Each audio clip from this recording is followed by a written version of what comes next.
رقیہ پروین بنت محمد ارشاد کو دعوت دیتی ہوں کہ وہ موضوعہ تشریف لائے اور اردو تقریر پیش کرے.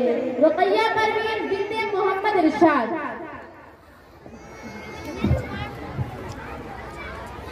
السلام علیکم ورحمۃ اللہ وبرکاتہ. الحمد للہ حمدا کما ينبغی له والصلاة والسلام على صفوة الأنبياء محمد بن عبد الله وعلى آله وصحبه أجمعين. أما بعد.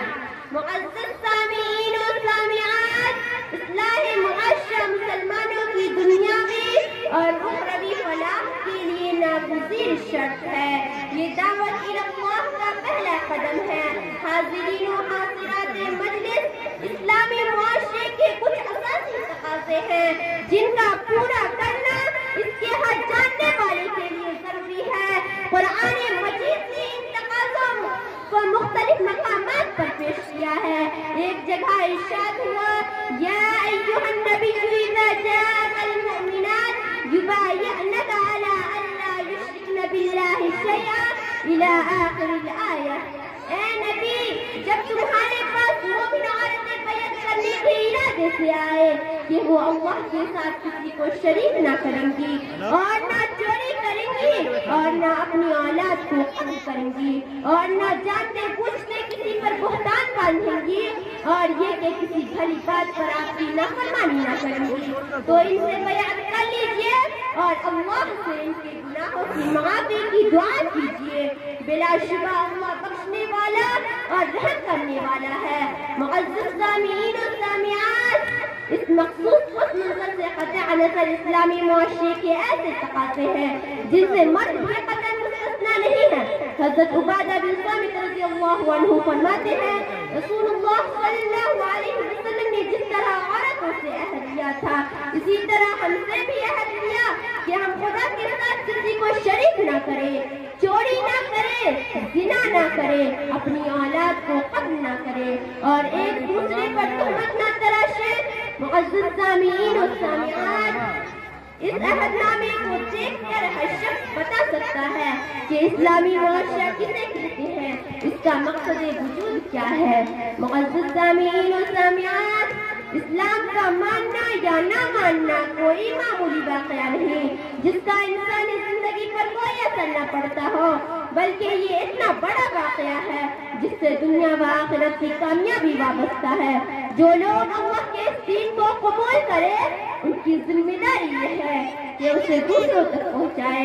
یہ ذمہ داری مردوں کی بھی ہے اور عورتوں کی بھی. چنانچہ دنیا میں اسلام اسی طرح پھیلا ہے کہ دونوں نے اس ذمہ داری کو محسوس کیا اور اس کو پورا کرنے میں لگ گئے. مسلمان خواتین نے مشکل ترین حالات میں بھی اس کوشش کو بہتوں کو انجام دیا. تبلیغ صرف زبان ہی سے نہیں ہوتی بلکہ آدمی کا کردار اور اس کا مضبوط رویہ بھی تبلیغ کا بہت بڑا ذریعہ ہے. کسی فکر پر انسان کی ثابت قدمی اس کے لیے قربانی اور اسے غالب و سربلند دیکھنے کی طرف بعض اوقات بعض تبلیغ سے زیادہ کارگر ہوتی ہے اور بڑے بڑے لوگ اس سے متاثر ہو جاتے ہیں.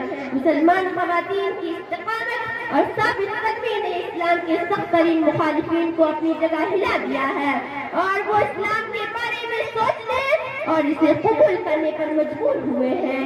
معزز سامعین و سامعات، دور اول کی خواتین معاشرے سے غیر متعلق اور کٹی ہوئی نہیں رہتی تھی بلکہ اس کے رنج و راحت اور خوشی اور غم میں شریک ہوتی تھی. رسول اللہ صلی اللہ علیہ وسلم نے اس بات کو بڑی اہمیت دی کہ عورتوں کے تعلقات اپنے پڑوسیوں سے اچھے ہو. حضرت ابو ہریرہ رضی اللہ عنہ کی روایت ہے کہ ایک شخص نے رسول اللہ صلی اللہ علیہ وسلم سے عرض کیا کہ فلاں عورت کے بارے میں کہا جاتا ہے کہ وہ بقصر نماز پڑھتی ہے، روزے رکھتی ہے، صدقہ و خیرات بھی بہت کرتی ہے، لیکن اپنی بدزبانی کی وجہ سے پڑوسیوں کو تکلیف پہنچاتی ہے. آپ صلی اللہ علیہ وسلم نے فرمایا وہ جہنم میں جائے گی. انہوں نے کہا اس کے برخلاف ایک عورت کے بارے میں کہا جاتا ہے کہ وہ نمازوں اور روزوں کا کبھی اہتمام کرتی ہے اور کچھ پنیر وغیرہ صدقہ کرتی ہے لیکن خوش اخلاق ہے، اپنے پڑوسیوں کو تکلیف نہیں پہنچاتی. آپ صلی اللہ علیہ وسلم نے فرمایا جنت میں جائے گی۔ اس دور کی خواتین ایک دوسرے کی مدد کرتی، ان کے دکھ درد میں کام آتی، محبت اور ہمدردی کا اظہار کرتی اور جو خدمت ممکن ہوتی کرتی۔ دور رسالت کا واقعہ ہے، مسجد نبوی میں ممبر بھی تھا۔ ایک خاتون نے رسول صلی اللہ علیہ وسلم سے عرض کیا کہ میرا ایک غلام ہے جو بڑھئی ہے، اگر اجازت ہو تو کوئی اونچی چیز بنوا دوں جس پر آپ صلی اللہ علیہ وسلم بیٹھ کر خطبہ دے سکے۔